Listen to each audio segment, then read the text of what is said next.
Today we're going to go over lateral walks with a band. This is the opposite of the lateral walks with the ball, where you're going to be trying to engage more of your glutes and more of your lateral thigh muscles, the muscles on the outside of your thighs. For this, we want to be able to take a nice big step and keep the tension on the band as we move.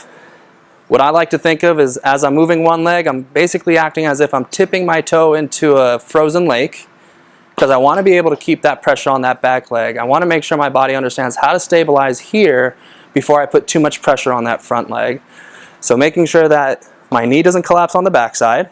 As I take this nice big step, I focus on keeping my feet and knees pointing forward.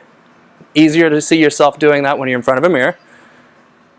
And taking your time through the motion. You should feel a nice sustained burn through your glutes on the backside. You also feel it on the outside of your thighs here and a little bit on the inside of your thighs.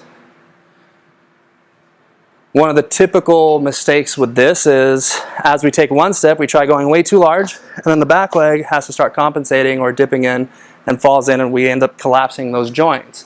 We want to make sure we put even stress throughout the joints and really take our time to make sure that we're feeling the right muscles engage as we go through the motion.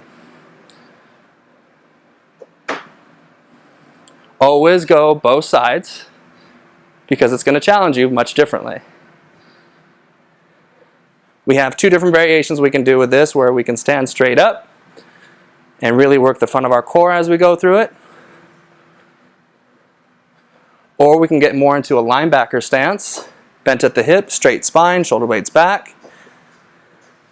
And again, trying to keep that tension on the band the whole way through. That's lateral walks with the band.